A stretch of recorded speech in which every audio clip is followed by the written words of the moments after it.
that's the reaction I had when I saw yesterday's qualifying in Sochi. I'm the Lollipop Man, and let's talk about yesterday's qualifying and predictions for tomorrow's race. So first, talking about the Sochi racetrack. So the racetrack is built in the Olympic Park in Sochi, Russia, which is a very flat, I can say, no bumps in the circuit, as you can see, and also very characteristic feature of that racetrack is turn 3. The turn 3 is like a semicircle turn, and it puts lot of g-forces to the drivers where their neck goes right, total right. So they add a lot of padding towards the right side for that specific turn, and they always try to go, especially with these new cars, they try to go there flat out.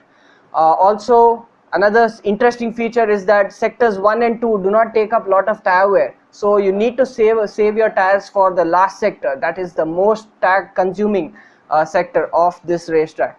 So if we saw it in qualifying where Mercedes were going fast in sector 1 and 2 and then lost it completely lost it in sector 3. So let us review the qualifying that happened yesterday.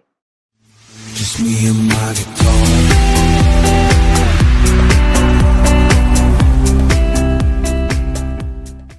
Qualifying in Sochi on 29th of April 2017. It was a very clear sky and no clouds. I could have seen no clouds over the racetrack, and it was a very pleasant racetrack temperature. That was about 40 degrees Celsius. And the cars went out for Q1. Let's look what happened in Q1.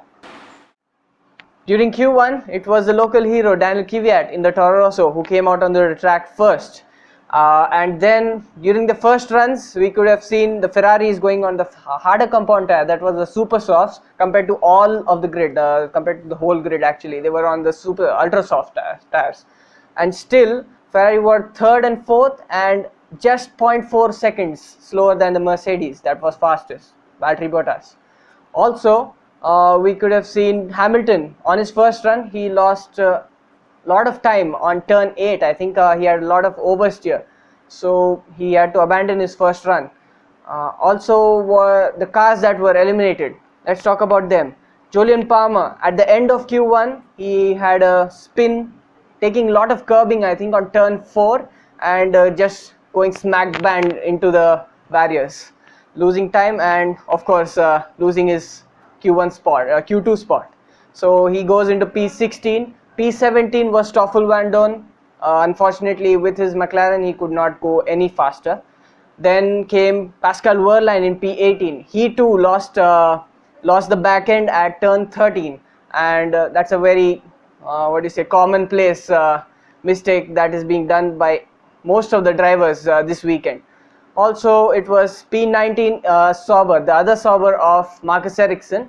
And then P20 was Romain Grosjean. Romain Grosjean complaining of a lot of oversteer, and car was out of balance basically. So that is how surprisingly the Haas ends up in P20. Let's look about what happened in Q2. Williams were the first to come out in Q2, and then some of the highlights of Q2 were Sergio Perez. He flat spotted his tires and locked up, and so he had to abandon his first flying run. And then Daniel Ricciardo, he had good runs but not good enough according to Red Bull, because he had to go out for another lap because they thought that he was not safe and secure to go into Q3. So an additional lap for Daniel Ricciardo. Then also Sebastian Vettel, he went out in the end putting on the ultra soft tires, the new set of ultra soft tires, and then he just lost it on turn 13 as Pascal Wehrlein did. So another commonplace mistake. He was going purple in sector 1 and 2 on that very lap. So bad luck for Sebastian Vettel in Q2. He said he lost his rhythm in Q2. So another car, Lance Stroll, he tried to get into Q3, but then unfortunately he lost the rear of the car in sector 3, so he could not get out of the Q2. So other cars that were eliminated in Q2 were Carlos Sainz in P11, and I told you about Lance Stroll in P12. P13 was the other Toro Rosso, the local boy, that is Daniel Kvyat. Then P14 was Kevin Magnussen in the Haas, and then 15 was Fernando Alonso. He said unbelievable in the team radio after he completed his time lap and he was informed that he was P15. He said unbelievable. I don't know in which context, was it a positive one or a negative one, but I certainly believe that he was meaning to say that the McLaren is losing time about 2.5 to 3 seconds on the straights, but he's able to cover it up with his unbelievable driving skills in the sector 3. So well done on P15 for Fernando Alonso. Let's look into Q3 now. So both the Mercedes were the first to go out on the track. They actually came out of the garage and was waiting in the pit lane before the lights went green. So a little unusual, very early for Mercedes, I thought. And they were followed by Nico Hülkenberg in the Renault. There was an interesting tussle in the outlap that was between Renault of Nico Hülkenberg and the Mercedes of Lewis Hamilton. He was the second Mercedes behind Bottas, and he was trying to get a gap between both of them, but he didn't want another car to go in front of him, so he was trying to defend. Unusually in qualifying we see defense, so he was trying to defend his position from the Renault of Nico Hülkenberg, but Hülkenberg finally in sector 3 went past, and he was trying to slow down to get a gap again to Bottas, and it again compromised the first run for Lewis Hamilton. So all in all, very jovial situation. I think somewhat not too much of problem caused, but still a little bit of battle going on. Then we see Raikkonen ahead of Bottas, and then followed by Vettel and Hamilton, the first four after the first runs. So Hamilton did not have a good first run, as I told you, with Nico Hülkenberg. Vettel reasonably good, but not as fast as Bottas. But the interesting point was that Kimi Raikkonen was on provisional pole. That would have been his 127th pole position. That would have been his pole position after 127 races since France 2008. That was the last front row lockout for Ferrari. Then it was Ricciardo ahead of Verstappen, Massa, the Perez and Hülkenberg, and then Ocon after the first runs. This was Ocon's first Q3 appearance, so well done on that for Esteban Ocon. And both the Force India is making it into Q3. Interesting enough, very well done for Force India again. Vettel goes out first in the second run, so Vettel was the first car to go out among the top four, which was followed by Bottas and then Hamilton and then Raikkonen. So these four were battling it out. I think there were 4 contenders for the pole position, and oh boy, that was a very interesting one in the end.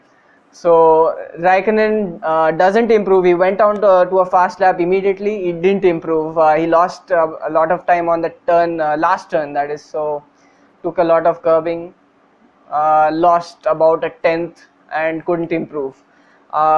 Interesting enough, Sebastian Vettel on his second flying lap, he went about 0.05 of a second faster than Kimi Raikkonen, taking provisional pole. And now it was both the Mercedes on their second flying laps coming to chase down this lap time that was set by Sebastian Vettel. So it was Bottas coming first in the line in both of the Mercedes. It was Bottas who was going to cross the line, and we see he goes third. He just goes third. He does not go faster than any of the Ferraris. So all hopes on Mercedes for Lewis Hamilton to get the pole, and he loses chunks of time in sector 3, about 0.5 of a second he lost in the sector 3, and it was a Ferrari front row lockout. Forza Ferrari, everyone, and I think F1 is up to its peak now, because Ferrari front row lockout, it's good old times. Was, I think, France 2008, as I have told you, since the last front row lockout for Ferrari, and their last pole position since Singapore 2015. So very welcome one for them, this one. And Mercedes cracked under pressure. I think they lock up the second row of the grid. Then after that comes Daniel Ricciardo, the Red Bull, in 5th position. 6th was the interesting position, I think. Felipe Massa, who was sandwiched between the Red Bulls. So 7th was Max Verstappen in the second Red Bull. 8th was Nico Hülkenberg. 9th was Sergio Perez in the first Force India, and the 10th position was the next Force India of Esteban Ocon. So after all the penalties, I think the grid will look like this. So the penalties I will be taking into consideration are Carlos Sainz, that is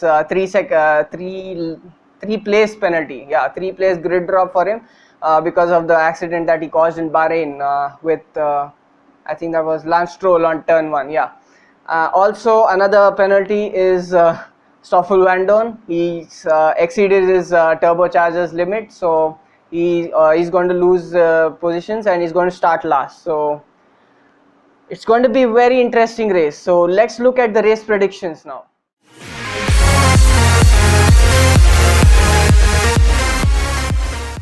This prediction, I'm going to keep it very frank. It's going to be very difficult for me to predict. There are 4 possible winners and I can't choose, but I've tried to keep what I can. Let's see what the result turns out to be. So for me, the race results will be like this. Sebastian Vettel is going to take the win, followed by the Mercedes of Valtteri Bottas, because I think he's got an edge over Lewis Hamilton, and he's got a good track record on this circuit since 2014. Also, I think the podium will be rounded off by Kimi Raikkonen, because I think he's finally got his setup right, and since FP1 he's been saying that his setup is absolutely perfect and he's showing confidence finally. So I think he should get the podium now. 4th will be disappointing for him, but I think it will be Lewis Hamilton in 4th. 5th will be Max Verstappen. He will be leading the charge from Red Bull, and 6th will be the other Red Bull of Daniel Ricciardo. 7th will be Massa. He won't be able to split the Red Bulls just yet, but maybe in the future. Sergio Perez will come on with the 8th position. 9th will be Nico Hülkenberg, and I've been saying that Mr. Consistent, so I hope he's there among the points again. And 10th will be Lance Stroll. I hope that the rookie finally gets his first point, a clean race finally, and he gets his first points. So those are my predictions. What are your predictions? Please do comment in the comment section. Also like and subscribe, and please do wait for my review, the race review that is going to come out soon. Bye.